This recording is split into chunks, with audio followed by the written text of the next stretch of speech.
factor kasi sa akin dyan, ang advocacy kasi ni Inday is matatag na, curriculum. Batang matatag. Ano talaga, ang advocacy niya is para sa mga bata, no? Na they be taught a good values, etc., like friendship, no? So, if I were consulted on this, if ever, noong panahon na to, Madam Vivi, baka na lang, iba na lang yung pagsulatin nyo ng libro. Gets ninyo? Gets ninyo? That I would advise that kasi this seems like medyo bad taste ito na kayo pa yung author. Iba na lang yung pagsulatin ninyo. But then again, it's not something that is unforgivable for me. Okay? But yun lang, I will speak my mind. I want to be fair to everyone and I don't want to be seem like na makasabi ko na wala ditong diferensya. Pero kasi this book is in line with her advocacy. And then she wrote it and then it was published, it was there, etc. And okay, fine. But for me lang, if I could turn back time, sabihin ko na lang na, Madam, baka iba na lang yung pagsulat, ipag-authority nyo ng libro, tapos ang nakalagay na lang dyan is a project of the Office of the Vice President. Right. Or naka-nom de guerre siya, naka-nom de guerre. Like for example, yung confidential fund, if I were consulted, naku Madam, December 19 na, tinanggap nyo pa yung pera, ano kayo nito? Kasi nga, 11 days na lang. So that's just fine. That this is not, but this is an unforgivable flaw, no? As simple as that. Ngayon, ito yung pino-point out nila kay Sarah ngayon because wala nang confidential fund si Sarah. So, kailangan gumawa na panibagong issue. Yung bansang makabata, batang makabansa, meron pa yung isa yung matatag, yung curriculum matatag curriculum. Meron pang ano yung teka. Sabi, gawin na lang e-book para free. Hindi po lahat may access sa e-book. Ang e-book po, this is a middle class thing. Ang target po nito is yung mga kabataan na masa. Na far-flung areas, etc. No? As simple as that. And this is a project of the Office of the Vice President para maturuan ng good values ang mga kabataan. And that's where Joey and I meet on this issue. Ito yung healing factor. Okay, go ahead, Joey. Tungkol dyan sa book, wala na. Ayun lang naman, no? Ako naman, well, if the Congress won't want to approve it, kasi sila naman ang final approval. Oo, ang House of Representatives silang, okay lang din. Di mga Duterte supporters ang mag-fund. Magkano lang naman yan? Oo. Tama. 50 pesos per book. Di yung mga Duterte supporters, kung gusto nyo mamigay ng libro na yan para sa mga bata, kabataan, di yung mga Duterte supporters mag-fund. Makita nyo, baka hindi 10 million ang ma-release nyo, di ba? Sobra pa yan. So, sobra pa yan. Baka hindi. So, the point of the matter is, okay, wala na kayong maisip na iba to kay Inday. Tama. You were there. Nakita mo, itong si Risa, gusto niya pabagsakin si Inday. Kaya mo gustong pabagsakin dahil yung kapatid mo, saka yung brother-in-law mo, parte ng BBM administration, Risa Ontiveros. Huwag na tayo magbulahan, Diyos mio. Yan na naman, opposition. Pwede ba opposition ka, tapos parte yung mga kamag-anak mo ng BBM administration? Ano to? Lokohan na naman. Budulan na naman. Ito nga yung yung issue ng makabayan dyan sa Akbayan before. Sabi na Akbayan dati, raw sila? Opposition. Minority, di ba inano sila na makabayan? Paano kay minority? Lahat kayo parte na ng ng Pinoy administration. Kita mo to si Ontiveros naging parte sila ng Pinoy administration. Naging parte rin sila ng BBM administration. Anong tawag mo dyan? Ito pa, hindi naman to kwentong barangay, no? Pakita mo yung video nila, yung next year. Oo. Yung ano? Maipo-point out lang. Yung pag ganyan-ganyan? Yung next year, ganyan. This is B9 2.0. Right. Okay? But this is actually more dangerous. No? Kasi meron ng panggugurgur eh. Hindi naman naranasan ni Bina yung pamilya niya or ganyan. This is up to the highest level na panggugurgur, 'di ba? Kita mo yung ginawa nila sa KOJC kasi yung KOJC support base yan eh. Support base yan ng mga Duterte ever since. Alam nila yan. So parang pag pinilay nila yan, kaya kailangan nilang pilayin yung ang target talaga nila sa KOJC, yung pera ng simbahan. Properties. Hindi si Pastor Apollo Quiboloy, they just want to find a way to actually deplete the resources of KOJC. They don't care if they're going to catch Pastor Apollo Quiboloy or not. They really care. What they really want is to get the resources para wala na silang resources in order to support the Dutertes. And then it's over. Hindi ba? Yan ang gustong gawin nila. We break lang. Yan ang gustong gawin nila sa mga Duterte. Alam mo sa good money talaga. Yes, they don't really care if they're going to arrest Pastor Apollo Quiboloy or whatever. Can you imagine, Pastor Quiboloy has been there for a long time. Kaya lang siya nagkaroon ng issue. Nung naging presidente si Duterte. Duterte nga. Diba? Nung gusto nila pabagsakin si Duterte, bigla siya nagkaroon ng issue. Tagal-tagal na nito ha. Can you imagine, wala sa power si Duterte, hindi siya nagkaroon ng issue? Napunta lang sa power, saka siya nagkaroon ng issue. Tapos nung si Sara, nakita mo kasi yung power ng KOJC, no? At yung SMNI, they saw na, pero na namang dalawa na ang presidente ng SMNI. Digong and BBM Sana. Hindi po pwede yun. Hindi po pwede. Hindi po pwede yun sa kanila. Magkasunod, consecutive, tapos pwede pang pangatlo si Sara. It would make SMNI too powerful. Kaya ngayon, disturgur ang SMNI. Kasi dati, ang kingmaker na media, it was ABS-CBN. ABS-CBN. Kung sinong basbasa ng ABS-CBN, tsak yan. Tsak yan. Diba? Ngayon, haloy, bakit yung SMNI digong, tapos naka-8 diretso sa Inodoro, tapos BBM, Sara, double pa ha, Vice President. Tapos 2028, kayo pa rin, SMNA pa rin kayong bida. Hala, hindi na to po pwede. Kailangan ng kalusin. And nagsama-sama pa. Saan lang ba kayo makakarinig ng critical sa US na coverage? Sa SMNI. Can you imagine, yung SMNI, medyo sympathetic pa yun sa Ukraine kasi marami silang Ukrainian na Pero ako talaga, di ba, naalala niyo yung may interview nung nag-umpisa pa lang yung Ukraine issue. Ako yung pinag-interview nila doon na naloka ako kasi, oh my God, bakit ako pinag-interview nito? Napaka-critical ko sa Ukraine. Pero yung ambassador ng Ukraine, nagustuhan niya yung interview ko, ha?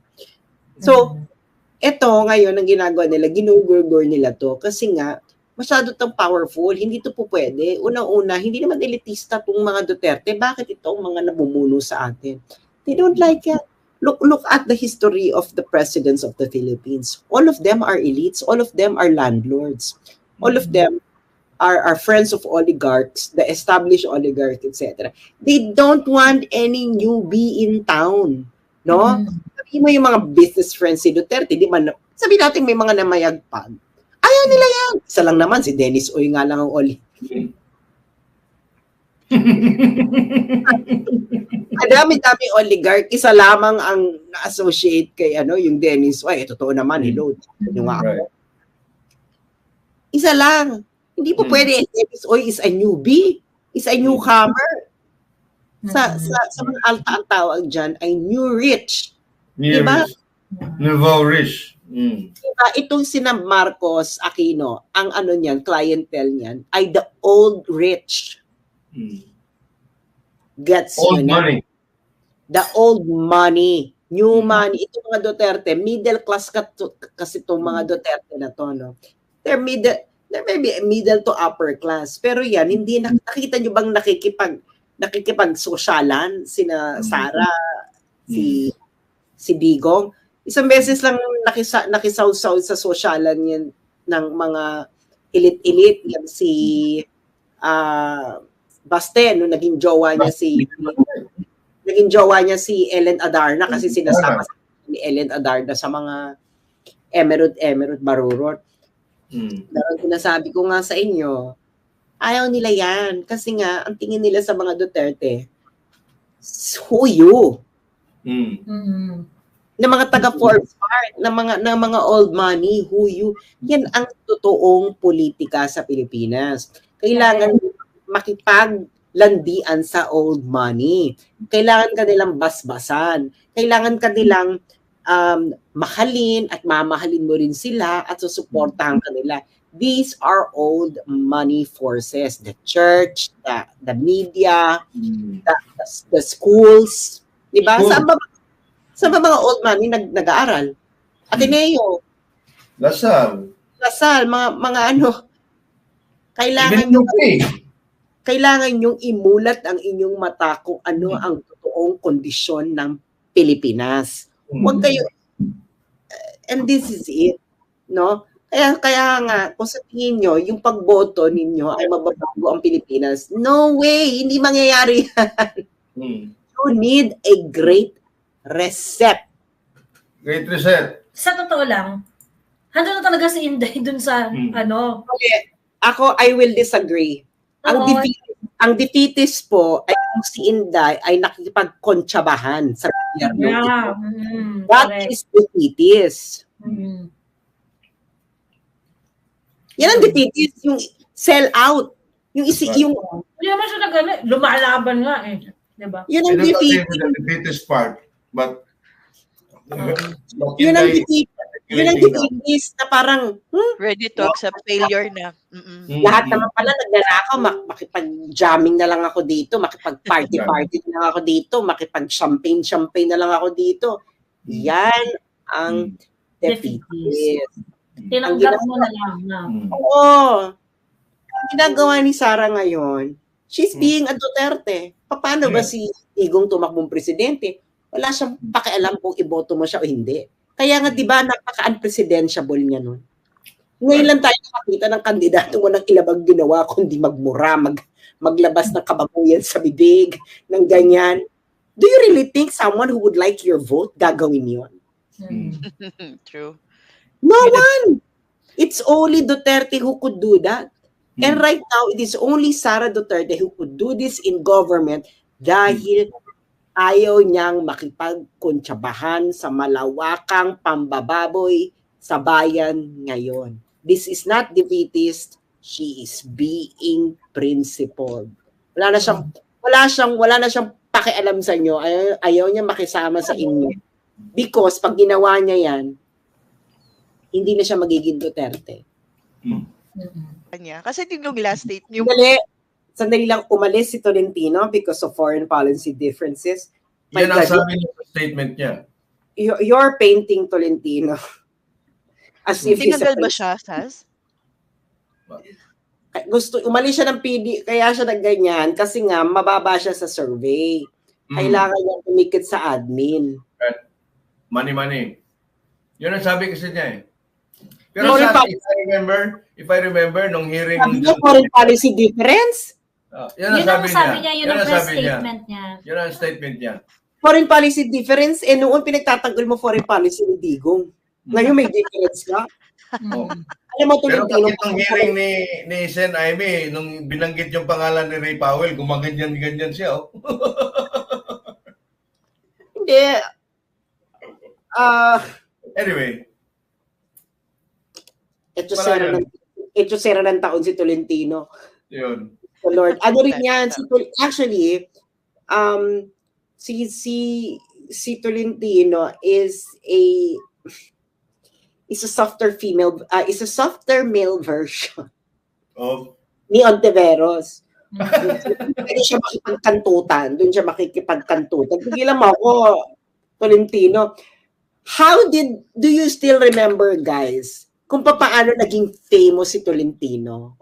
May hina mga memory nyo. Ang makakasagot dito ay magkakaroon ng free book 1. Meron ka pa ba dyan copy, Joey? Meron pa. Isa, mula kay Joey, isa. So, nasa akin. MRT ba yun? In 10 minutes, in 20 seconds, paano naging sikat si Tolentino?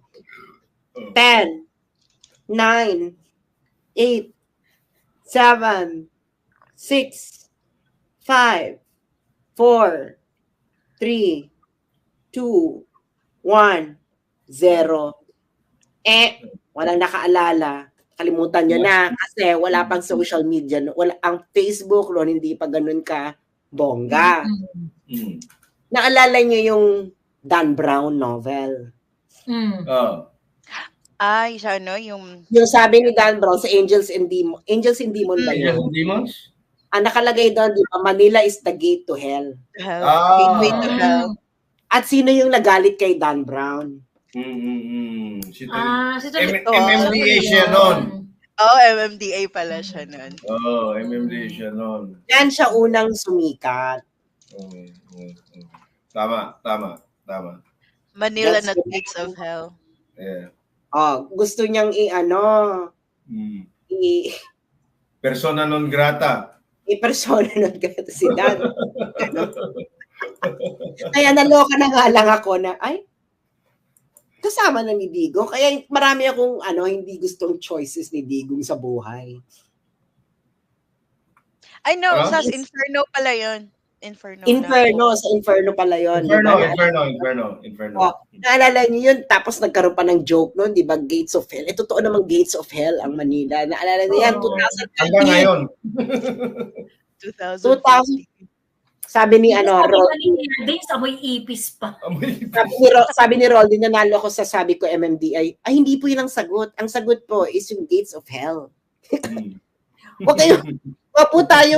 po tayong tumawad sa tamang sagot dahil isa lang ang tamang sagot. Yun po ang tamang sagot. Yan siya unang sumikat. Naloka ang mga Pilipino na bakit ito to naman Gates of ano bang Manila Gates of Hell?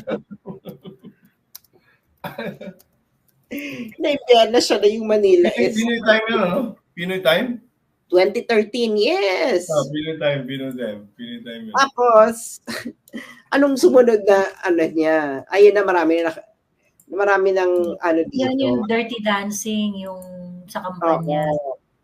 Diba? Dirty Dancing, yung mga ito, 2013. Skimpy bikinis.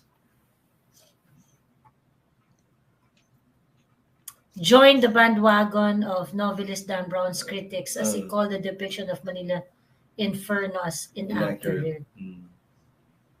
And he even wrote a letter pa. Ex-senadora talaga siya. So, yun nga, kung saan ang kantutan, dun siya. Yun ang eksena niya ngayon. Wala naman siyang tunay na paninindigan. Ano naman tunay na paninindigan nito? Anong ma-associate yun na paninindigan ni Tolentino? Very quick. Mas may ma-associate pa nga ako kay Risa eh. Alam mo, Sas, Joey, siguro mga 2 weeks ago, nagsulputan yung daming pumapollow. Tinitingnan ko, naka-lock profile or naka-fake profiles, pero di ba may lumalabas na things in common? Siguro nasa mga 50 or 60 followers ko na bago nagsunod-sunod. Things in common. Also like Senator Tolentino. So, ibig sabihin, may troll farm na rin siya. Malamang. Oo. Ayun.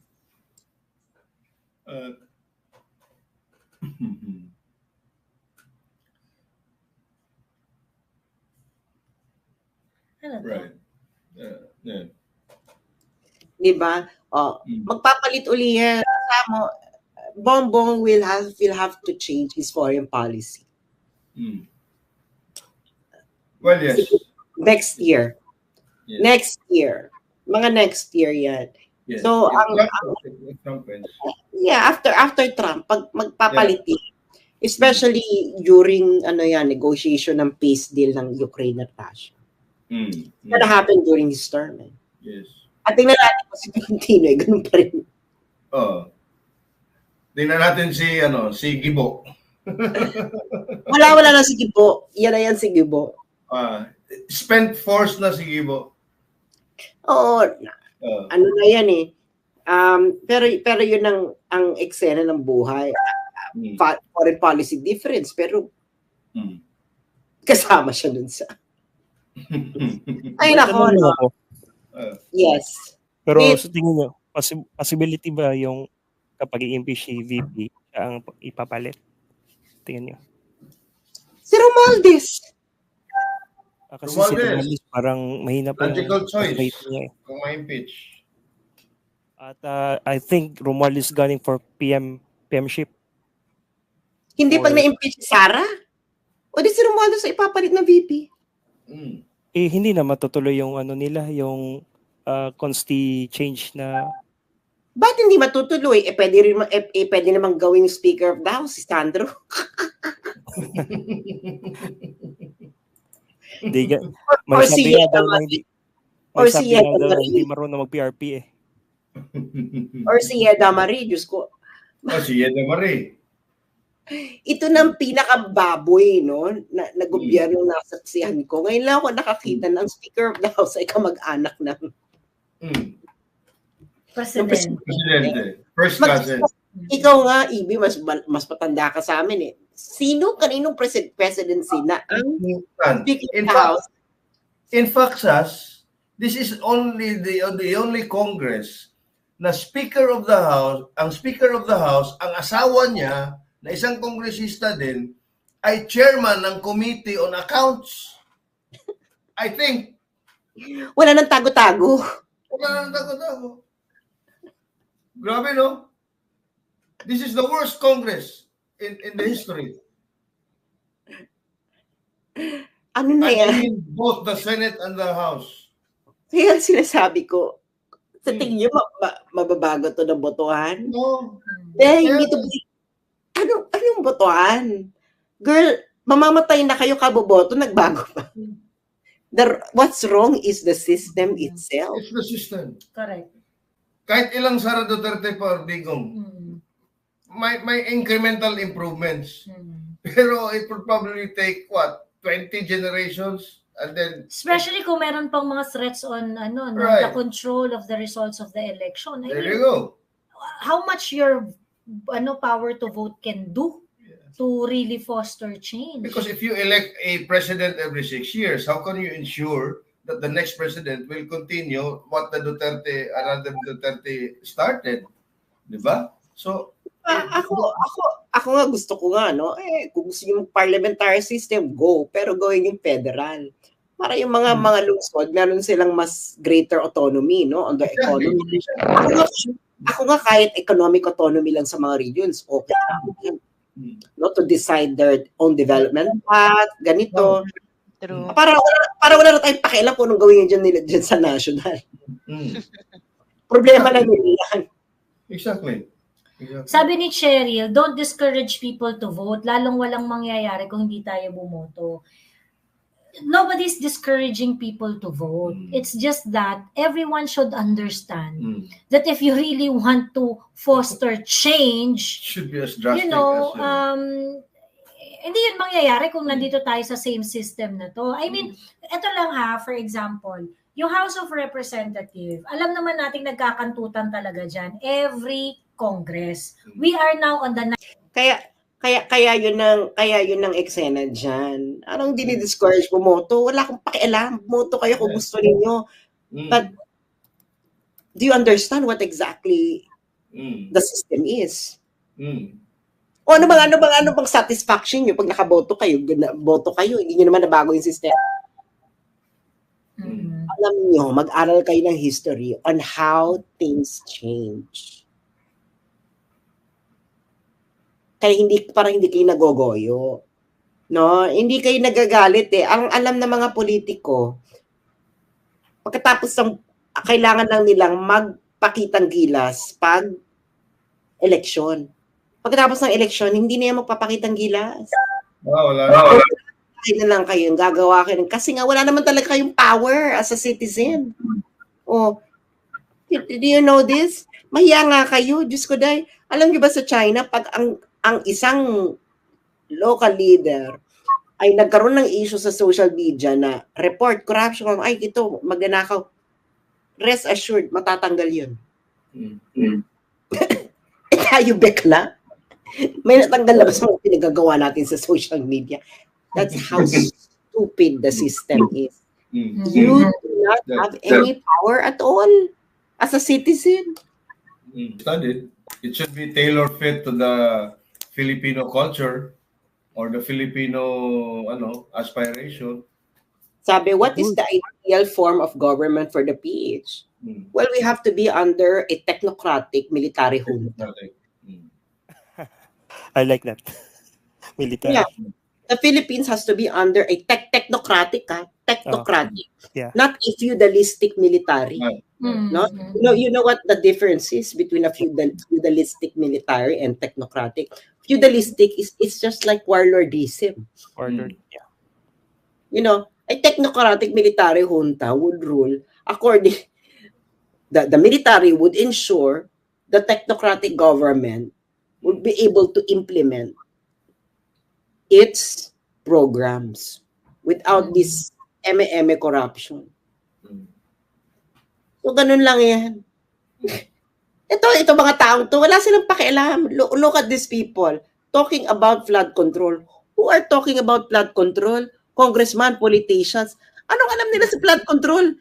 Ang dapat nag-uusap dito sa flood control are engineers. Civil engineers, structural engineers. Ano alam ng mga politiko to? Ang alam na ng mga politikong to ay kung magkano makukupit nila, hindi ba kayo nag-iisip? Hindi, kita mo naman, yung mainstream media, hindi nila to masabi. Bakit? Dahil malaki ang public media fund ng Kongreso. In 2021, it was about 500 million pesos. Sino sa tingin nyo recipient nun? Nilabi yun ng congressman. Siya na yung humahawak ng project. Siyempre, mamili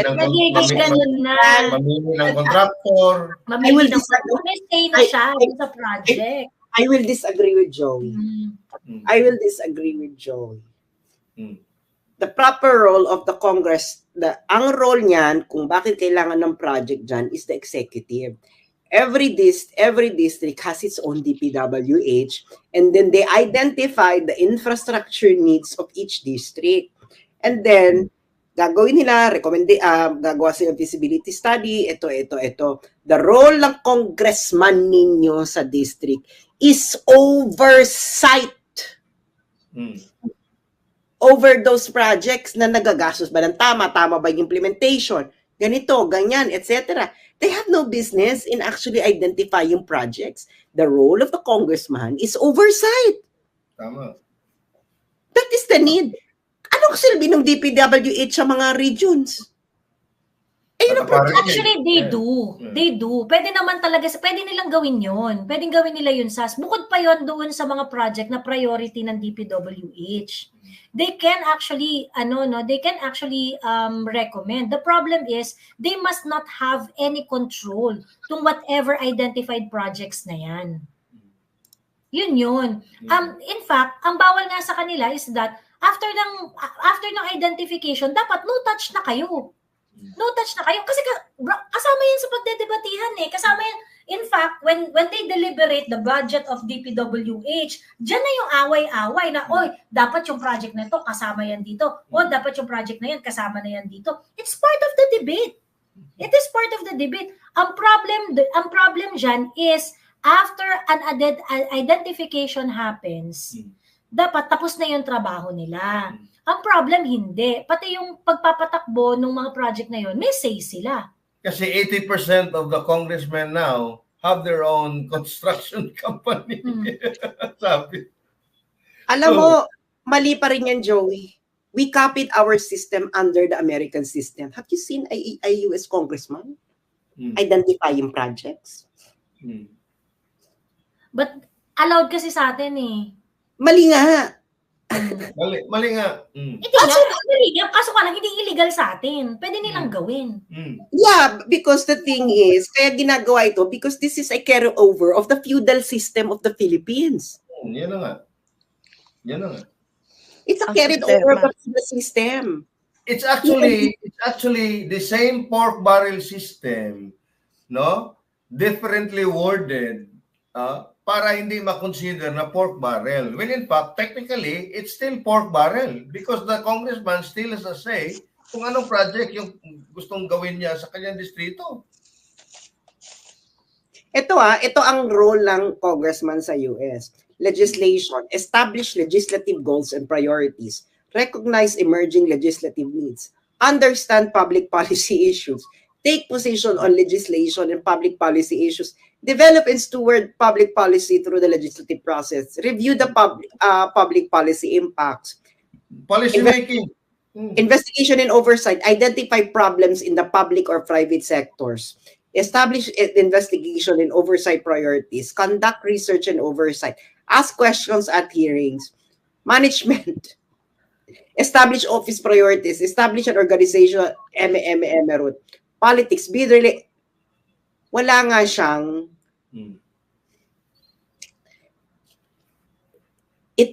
ito kasing kailangan niyang mag-lobby, mag-identify ng projects.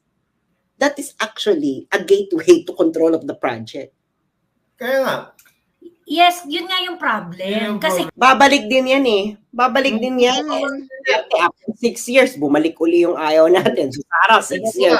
Because it go 6 years. It didn't take 2 years for Bongbong Marcos to reverse everything. Babalik lang yan. Hindi ba? So, it's going to be over and over and over again. This kind of... Ang tawag ko dyan, Sas, it's like running in place, running just to stay in place. Exactly. That's Red Queen in Alice in Wonderland. Hanggang dyan lang. Grabe yung effort, exertion ng yung... Tapos babalik. So ilang Duterte pa yung mailalagay. Kaya nga sinasabi nila na parang well, we have tried this system since Quezon. Since Quezon. Ano na tayo? We're already sabi nito 20 plus years under just a mixed socialist economy, literal China model. Hindi nga po pwede yon. Okay? Ang inaano nyo kasi, titingnan nyo yung current conditions of the country. And then that's how you build and recommend a system. Now, why am I saying na kailangan natin ng isang technocratic military junta? Because the Philippines need discipline. We need yan, Sas. We need discipline in every area of life. Classic example, Duterte's time. Ang mga nilagay na mga military men. Diba? So, discipline. And who could have that disciplinary agenda? You need that military. But it has to be a technocratic military government. But not feudalistic, no? Diyos ko, magiging warlordism. Conspiracies lang tayo niyan. Tanong lang, yung Myanmar ba, Burma, is a sample of feudalistic militaristic rule? Yeah, because that is their current condition. Pero yung Myanmar kasi, no, it is a very, very complex situation. Because Myanmar is an ethnically divided country. It is a product of their own system. The problem of Myanmar is on how you're going to have peace over a divided country that has armed ethnic groups. Yes.